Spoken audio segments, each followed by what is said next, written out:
So this presentation is um, regarding the Oregon Department of Fish and Wildlife's efforts at monitoring the Clackamas FIP. We'll go into some details, but it's we monitor aquatic habitat and we monitor juvenile fish use in our project areas.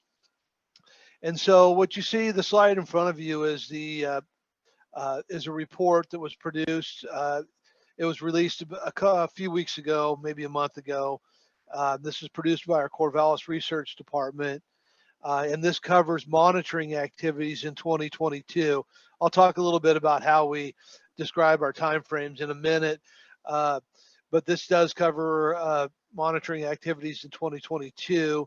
And then the picture on the right is the apex jam at the Kingfisher side channel, and I'll explain a little bit more why we're focusing in on that this year here in a minute.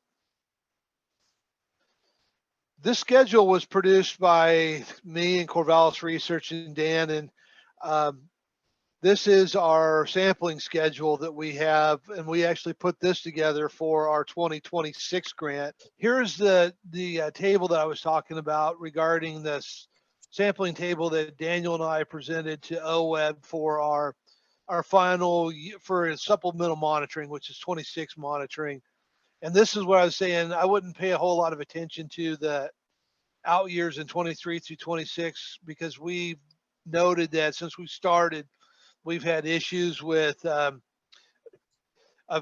planning versus actually seeing the implementation, and that comes in the form of COVID, cultural resource issues, wildfires, that we've had to deal with all those. And so we're constantly readjusting. But the 2020, 2021, and 22 projects are ones that are have been implemented. The rest of that is, kind of what we plan on doing moving forward into the future. But I wanted to draw your attention to the two bars that are kind of lines in the middle. And that's a reflection of what this report covers. This is activities that were monitored in 2022. And that is basically we finished monitoring the Kingfisher project, and we started monitoring the U.S. Forest Service project that was since canceled in regards to the location. It's been reconfigured, but the area where we monitored was outside of where the new project's going to be. And then we also monitored our control channels in 2022. So you can see this year there's not going to be a lot no, let me rephrase that. For this report, we don't have a whole lot of data to report on. Next year at this time, you can see that we'll be discussing the Newell, Abernathy, and Sebin Creek projects. And then, of course, we'll also be monitoring a host of projects that we're going to be implementing this year. And we've already noted that there's changes in those.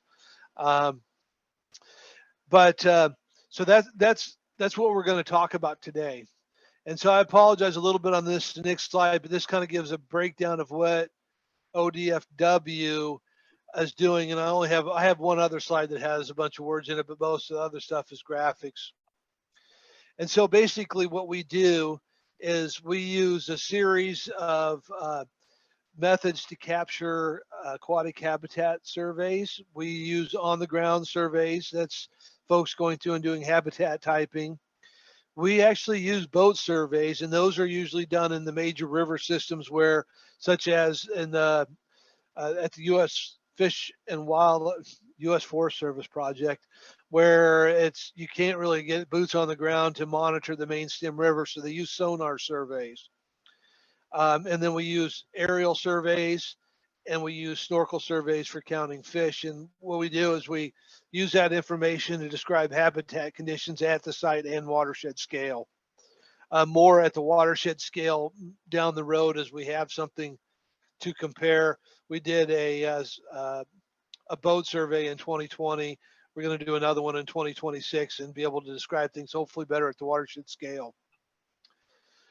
So in 2022, we finished surveying Kingfisher post-restoration. So for each restoration project, we go in and we monitor before a project is implemented in the high flow period. And that could be anywhere from say January through March, maybe even April, and then we go into the low flow period. And it can be anywhere between say July and September. A lot of that just depends on timing and when the projects are implemented and when folks can actually get up here and do the monitoring. But they do it 1 year, they do a high flow and a low flow pre, and then the following year after it's implemented.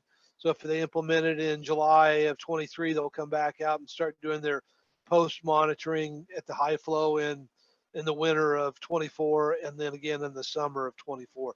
And so that's 4 monitoring periods, two pre and 2 post. And so we finished up with Kingfisher. We did the 3 control sites that we do every year. And then they also did the U.S. Forest Service project. That was actually, I'll talk a little bit about the length on that in a little bit, but they also established a 4th control channel to evaluate that project. We typically do our on the ground surveys and our flights during our high flow periods. That way we can capture basically winter refuge habitat.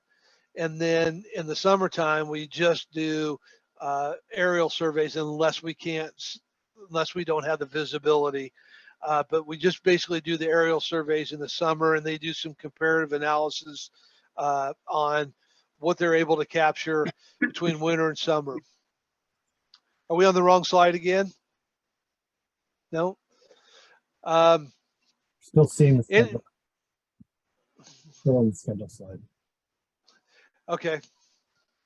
And then so for each basically survey we do, we get reach boundaries, and we provide a general habitat condition regarding channel area types and substrates and depth profiles and the wood. And it's basically what you normally see through AQI. And then we also look at the general fish species composition that we detect when we're snorkeling. Okay, so this is the map that kind of shows the location of the projects. The red diamond or the red triangles are the Forest Service project, and then the green triangles are the 3 control projects and the Kingfisher projects. And so those are the areas that we monitored, and we did commit to monitoring 10 kilometers per year. And when we realized in 2022 that we didn't have a lot of area to monitor, we decided that we were going to monitor the U.S.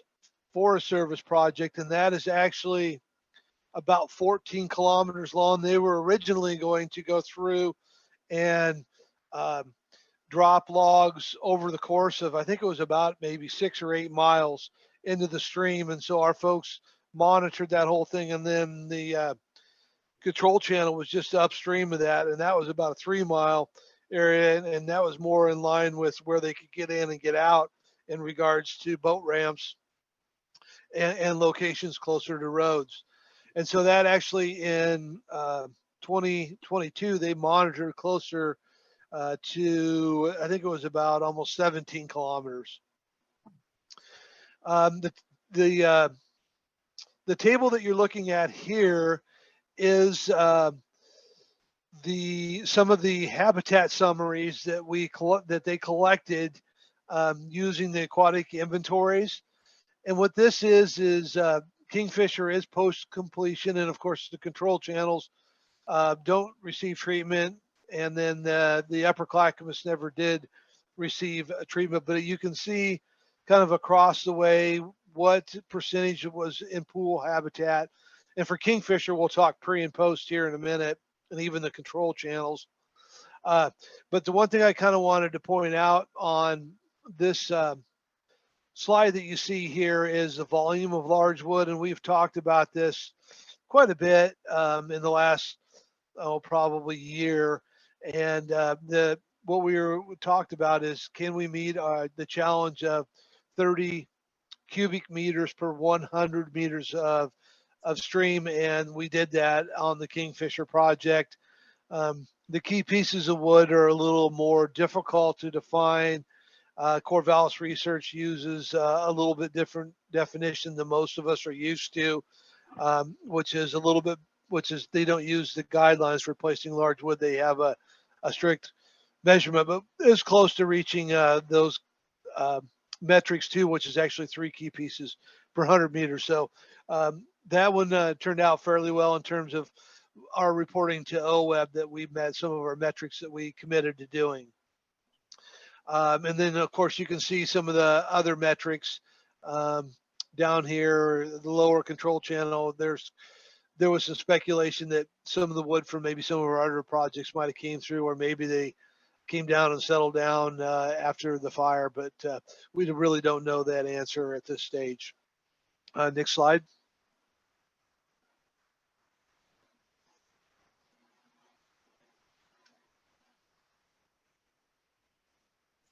You seeing this next slide? Yes, please. Oh, Yeah. no, I haven't seen it yet. Interesting. So my screen says table 3. What does your screen say? It's table 3. Okay, that's the next slide. We need the next slide. Oh, 2 more slides. Okay, there you go. Okay, and so what we're seeing, Tom asked what the length of Kingfisher was. I don't have that in front of me right now. It's in the report. I think it was like 500 meters, but I'm not sure. So what you're seeing here is the fish that were counted in the snorkel surveys in all of these sites. There was discussion in our supplemental monitoring program about maybe changing our time of year when we sample this, or maybe sample at night. Those both proved to be a little more difficult, especially since we have 3 years worth of data now of monitoring during the summer, during the day, and we don't have the choice of monitoring at night, and it's against ODFW protocols to put staff out in the winter during higher flows. It's just prohibited by us. But what you can see, there was discussion that you'll never find any fish, during the summertime, and particularly in the lower river. And that's just not true. We didn't see high abundances, and we'll be excited to see how these change over time. But we did find, coho and steelhead and chinook at the Kingfisher project. And we found some fish also in the upper and middle control. And as you got down to the lower river, summertime, you get hot, and you would expect to find more of the warm water fish than you would in the upper river.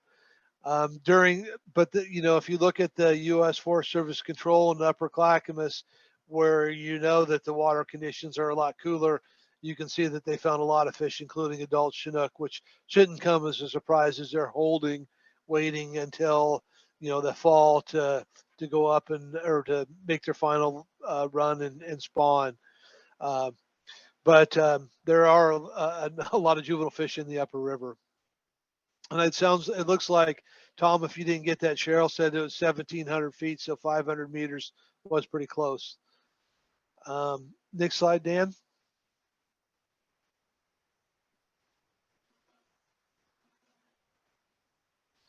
Okay, so go ahead. I was going to say, you're seeing table 6 now? Yes, I am. Okay. And so what you're seeing here, this table and the next table are going to be 2 slides that show 4 tables. And this is our method of evaluating habitat conditions. And so we use what's called the HAB rate model. And what they do is they look at the life stage of the fish. And so the top table you see is for steelhead.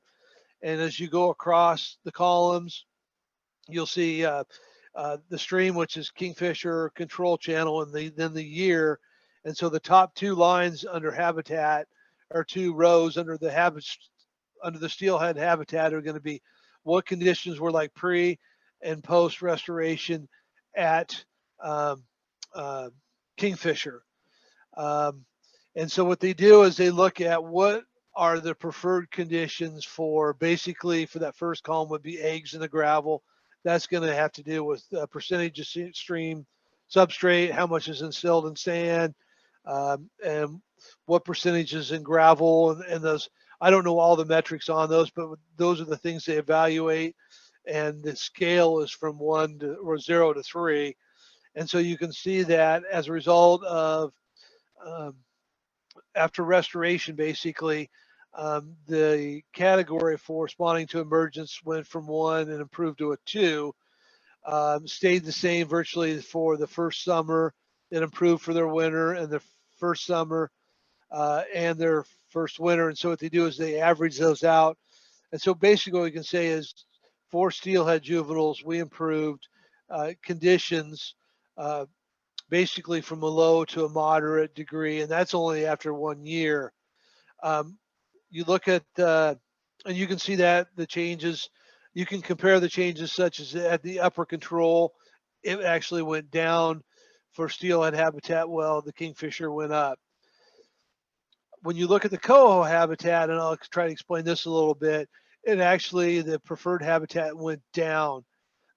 And the reason on that one is before stream restoration occurred, this would water up occasionally and become more of a preferred coho juvenile habitat. It was more of an off-channel habitat as a result of restoration. It's now more of a stream type habitat with units such as pools and riffles. And I'm not saying that, in no way should we take that as a bad thing, because Daniel, please move forward to the next slide. And you can see we approved the conditions for Chinook habitat. And so you have to kind of take these with a grain of salt because when you change one particular for habitat for one species, it might not be the exact preferred for the next species. And so we improved steelhead, we improved it for Chinook, it went down a little bit for coho. We could probably make some arguments, especially if the beavers start taking control with some of those back channel areas that are next to this, that those numbers might go up in the future too. And then for cutthroat trout, we basically stayed pretty much the same. Next slide. And so here's some metrics on the kingfisher, basically pre versus post. And you can see we lost some primary channel area, and I understand that kingfisher is actually a side channel and it's secondary area, but the way we describe this, the kingfisher is actually the primary area, and anything that develops off of kingfisher would become secondary in the future. But again, when we started defining channels and in the kingfisher project, we saw a reduction in the primary channel area. And today we haven't really seen any growth off of that into secondary channel areas, but it's only been a year. Our pool habitat, like I was saying, actually went down. It's very close to the preferred range of our benchmark standards. But you can see before we did restoration in there, it was just it was basically almost a pond without much elements in it. The residual pool depth, which is the deepest point of your pools, actually improved, so that it basically increases rearing area. And then the riffle depth, which is also an important metric, increased vastly too, so that's good. Our wood volume, we hit our target and it increased like 5 times, and we now have a large number of key pieces of large wood. Our fines went down, our gravel went up. That's all good. Cobble and boulder, those play less of a role for a lot of the preferred habitat types than, say, our gravel and our fines and key pieces. Next slide, please. These might be a little tough to see, but what you're seeing here is now kind of a comparison between kingfisher and our upper control channel. So for each graphic, you'll see 3 boxes, and those are the 3 different years, 2020, 2021, and 2022. For 2020, you will not see any boxes in there for kingfisher because it wasn't built until, we didn't start monitoring until 2021. but we were monitoring our control channel. And so you can see for on the far left of each of these graphics, you'll see that on the axis primary channel area. We just talked a little bit about that, but you can see how they changed between each year. So for the primary channel area, it shows that Kingfisher went down between 2021 and 2022. And basically it went up a little bit in the upper control channel. A lot of these metrics may not be of the strongest interest to each of us, but you can see those and those of the different pieces that we measure, and those will all be in the report. I think the next slide will be maybe a little more interest in terms of our large wood. So can you advance this, Daniel? And so these are some more of the metrics we measure. And so the one on the left is our wood volume.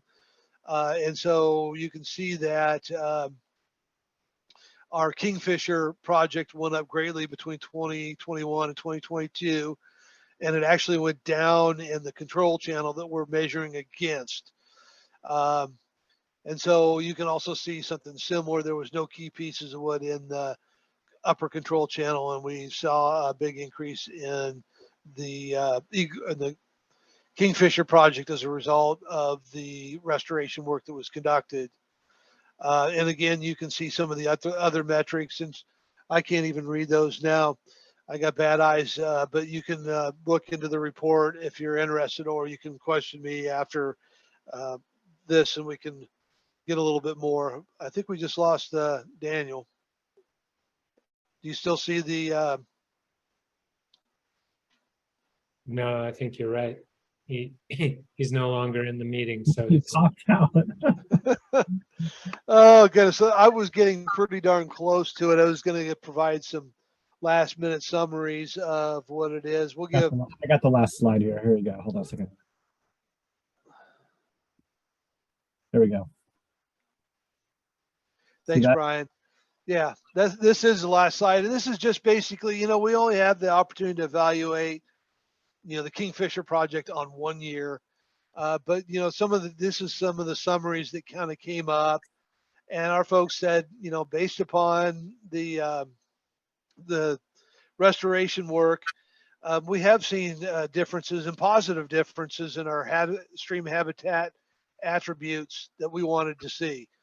Increases in large wood, increases in volume, decrease in sediments, increase in gravels. Those are all positive signs. Then they did say that the most dramatic increase was in the large wood. They saw, and then of course we talked a little bit about the primary channel and pool percent habitat went down as a result of basically increased volumes in a more defined channel than what was there previously. And then this picture is in the middle of the channel that I thought was really cool. When I walked down there and saw that, the beaver were there before, but they're a lot more prevalent or apparent that they're there now. I saw beaver sticks in one of the jams. These were providing, nice pools for a beaver to hide into to avoid predators, which is often important. And then if you look, you can't see from this picture, but when I've been down there in the past, you can look over towards the Milo McCarver side of that, and you can see where beaver have been walking through there. And I'm sure Isaac and those folks can attest. They've probably been eating some of their plantings, but you can see that the beaver have been active down there. And so that's another positive sign. So this turned out to be a really nice project. And we'll see in another 4 years, I think in 2026, we'll go back in and we'll monitor this site again and be able to compare, post 1 year and post 5 years. And with that, I will try to answer any questions folks have. Nice work, Jim.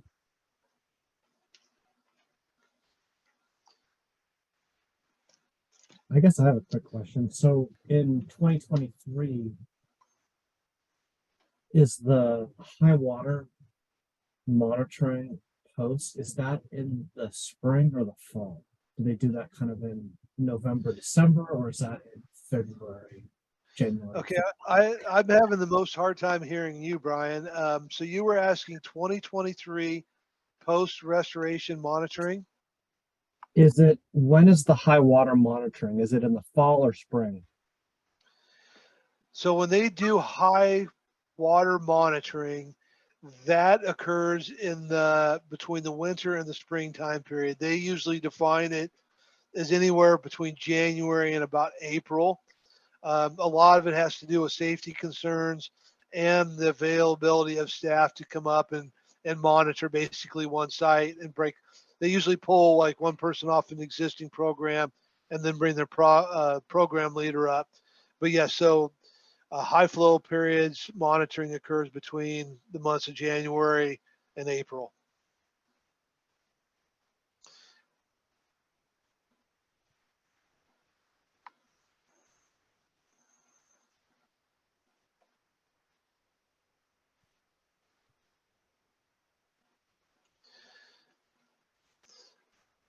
Tom has his hand up. Go ahead, Tom. Yeah, thanks, Jim. Appreciate the report and the context. So I just was wondering if Pacific Lamprey are looked at all by ODFW for this project, or if maybe Cheryl knows if they're looking at Pacific Lamprey. For the Clackamas fit monitoring, we are not looking at lamprey. We discussed this at the last meeting with OWEB. There was recommendations that we do that. The problem with monitoring lamprey, I mean, we're not monitoring any adult spawning across the board for fish or for any fish. In terms of juveniles, the only way you're going to get at that is go do electroshocking, or you might be able to get some sort of estimate with spring monitoring with smolt traps. Both of those are going to be labor intensive. And so if you're talking a desire to monitor lamprey and they have to go out and they go out and electroshock that way, we're probably, depending on the length of a site, we believe that it's probably going to add probably weeks of sampling time, which we would have to start rearranging what we do. First of all, we don't even know if we'd have enough money in our current budget just to do lamprey mount. If we canceled everything, would we have enough money to do lamprey monitoring in terms of the juvenile sampling? But if we did have enough money in there, then we would definitely have to cancel monitoring, other forms of monitoring, and able to do that just because it's going to be time and labor intensive. Sure. Yeah. But there is a desire to do that. Yeah, and I wonder if OWEB will come to the realization that it is more expensive and that maybe some supplemental funding to look at lamprey. Just in a project like this where there's a clear shift in the data, or I mean in the type of habitat, it would be nice to know how does that impact lamprey, positively, negatively, not at all. I would agree with you, and it is a focal species of ours. Mm-hmm. And we talked about, that's something we did talk about. You know, we went for the supplemental monitoring, and we could have gone that direction in terms of lamprey monitoring, but a desire from the partnership and the OWEB, since we kind of started this, was we would rather go back in and spend our time resurveying some of these sites that we've already been to, such as Kingfisher 5 years down the road. And so that's how we just use our supplemental monitoring. There is some potential additional dollars coming down the line. We don't know if that's going to transpire or not, but that's something that we might be able to use in the future. It's probably going to be a timing thing at that point.